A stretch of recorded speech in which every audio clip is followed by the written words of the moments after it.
Hey, happy Sunday, last Sunday of the year. Happy New Year to y'all. Be safe tomorrow. I'm about to show y'all this quick experiment, give y'all some tips on how to improve your daily lives and actually follow through with your resolutions. I created this visual. Basically, it's an example of the mind, body, and spirit and the importance of filling yourself up. And I'm not talking about food. So, imagine that you're this clear container. See the clear one? Nothing in it. It's empty. And then you have this white container, which is basically the maximum amount of energy you have to give for the day. Your physical energy, your mental energy, emotional energy, and your spiritual energy. So that's all you have. That's it. So in front of this, we have your work jar, your stress, anxiety, and internal issues, you know, the mental battle, the problems and stories and everything else that we have in our heads. Then we have the environment, people, actual problems, the external, and then you have your family, your kids, your spouse, any household duties.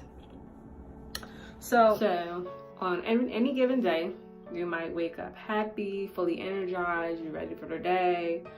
On another day, you might wake up not in the mood, you might be groggy, you might be going through a stint of depression, you might be feeling anxious, whatever the case may be.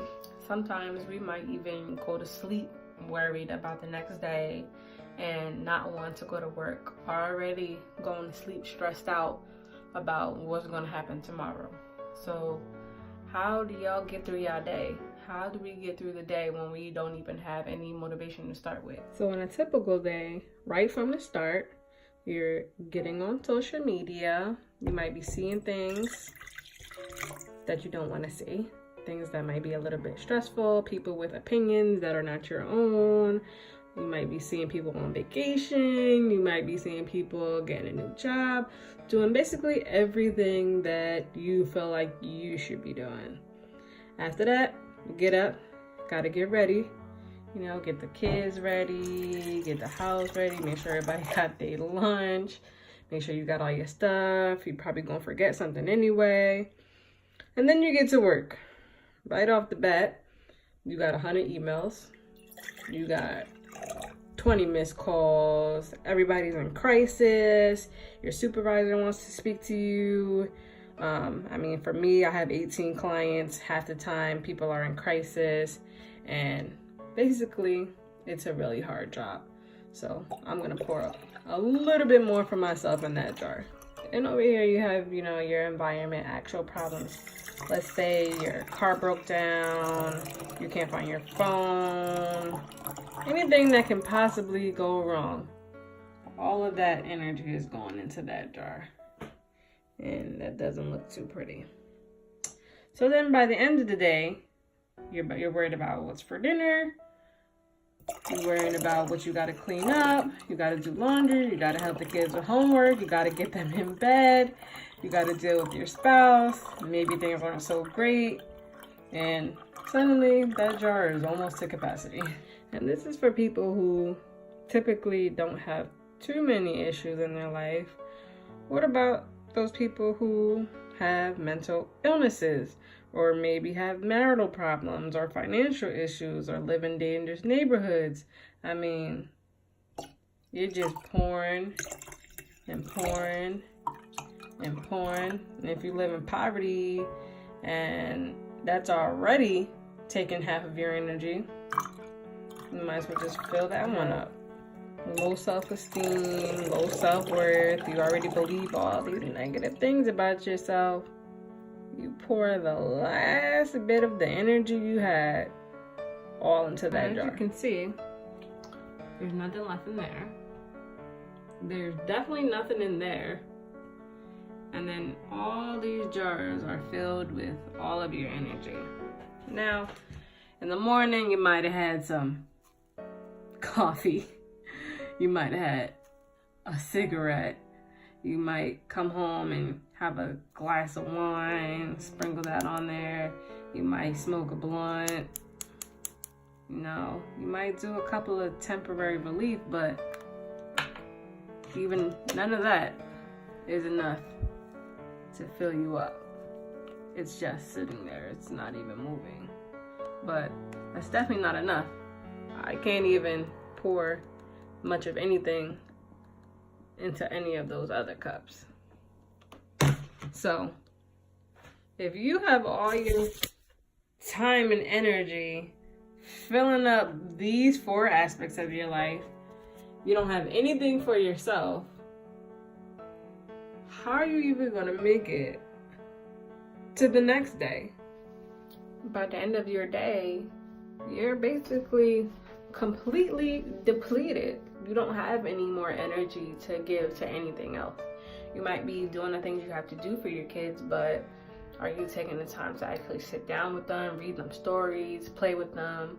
Are you showing time and attention to your spouse?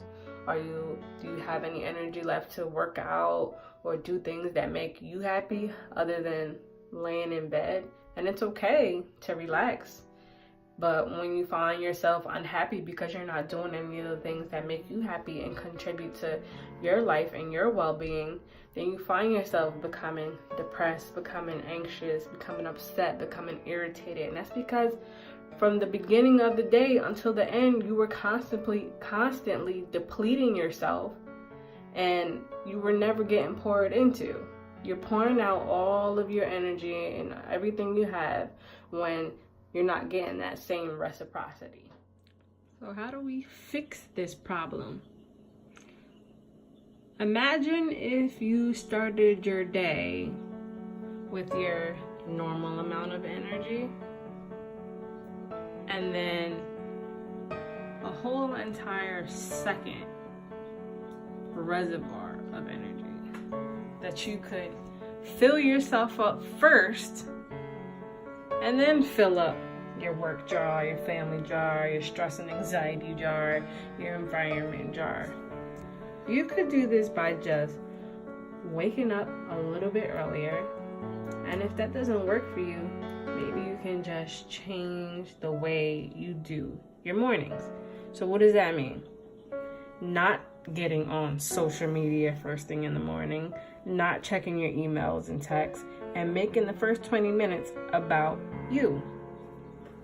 So when you wake up, you're writing, you're journaling, you're working out. When you work out, that's the hardest part of your day. You don't got to worry about it when you come home because it's already done. And if you know you got through the hardest part of your day, do you think anything else is going to be defeating? No. What else could you do? You could read a book, read something positive. Don't watch the news because you know that's only going to contribute to your stress and anxiety and maybe some actual problems.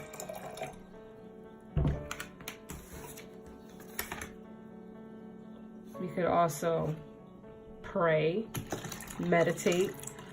What about cleaning your house? If you cleaned your house and did all of that in the morning, you wouldn't have to worry about spending all your energy trying to do it when you came home. So now, not only did you get work done, take care of your family, you dealt with your stress and anxiety, you dealt with your actual problems, and you still have enough energy left for you. You have to be able to teach yourself that you are worthy and deserving of this time and that you love yourself enough to invest in you. Because when you don't and you're constantly pouring into everything and everybody else, you have nothing left. Wouldn't you rather have some for you and have some for other people? Wake up with the intention to succeed. Fill yourself up, whatever that may be, whether it's the things I mentioned, journaling, writing, praying, meditating, whatever you need to do to fill you up and be happy and start your day off right so that you set the tone and the intention for your day. You wake up, you tell yourself you love you tell yourself this is going to be a good day, you tell yourself you're happy, then you automatically set the tone for the day. I want you to fill yourself up so much that anything you give out cannot take away from you. You still have enough in your energy reserve. You still have enough self-worth, self-dignity, and happiness left inside. In 2019, let's stop living our lives in circles. Let's stop pouring into everything and everybody else and never pouring into ourselves. I understand that we all gotta grind hard. We gotta take care of our kids. We gotta get this money. But there's really more to life. You can make money. You can be purposeful. You can be intentional. You can do all these things and still live a sustainable life if you learn how to fill yourself up. And to fill yourself up, you gotta learn what you need to fill yourself up. You gotta learn what you need to make you happy, what keeps you going, what wakes you up in the morning. Once you do that, you're already winning. You're already 2 steps ahead of the game.